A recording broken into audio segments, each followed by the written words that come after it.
Hi అండి, ఈరోజు వీడియోలో అందరికీ నచ్చేలా టేస్టీ బ్రేక్ఫాస్ట్ చట్నీ రెసిపీ మీతో షేర్ చేసుకోబోతున్నా. జస్ట్ 2 minutesలో ఈ చట్నీని బ్రేక్ఫాస్ట్లోకి ప్రిపేర్ చేసుకోవచ్చు. ఒకటి కోకోనట్ చట్నీ అండి, రెండోది అల్లం చట్నీ. చాలా క్విక్గా చేసుకోవచ్చు అండి, చాలా తక్కువ ఇంగ్రీడియంట్స్తోనే చాలా టేస్టీగా చేసుకోవచ్చు అనమాట. ఏ బ్రేక్ఫాస్ట్లోకైనా ఇడ్లీ, వడ, దోశ ఎందులోకైనా చాలా చాలా టేస్టీగా ఉంటాయండి.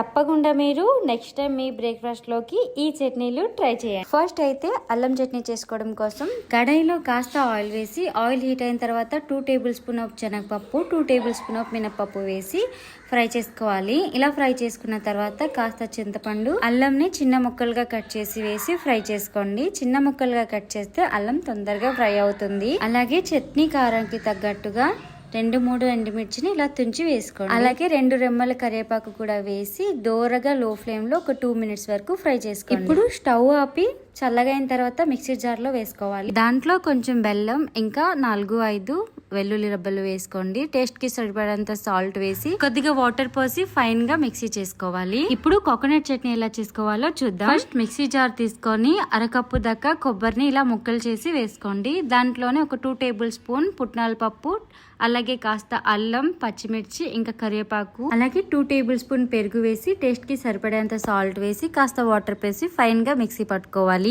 ఇప్పుడు ఇలా మెత్తగా గ్రైండ్ చేసుకున్న చట్నీని ఒక బౌల్లోకి తీసుకోండి. నెక్స్ట్ ఈ కొబ్బరి చట్నీకి అలాగే అల్లం చట్నీకి ఫైనల్ టచ్ గా కొంచెం తాలింపు వేసి, కొద్దిగా నూనెలో ఆవాలు, జీలకర్ర, వెల్లుల్లి, కరివేపాకు, ఎండుమిర్చి వీటితో తాలింపు వేసి చట్నీలోకి ట్రాన్స్ఫర్ చేసేసుకోండి. ఇంతేనండి, తాలింపు మిక్స్ చేసేసుకొని ఏ టిఫిన్ లోకైనా సర్వ్ చేసుకోవచ్చు. ఈ వీడియో మీకు నచ్చితే please like, share and subscribe చేసుకోండి.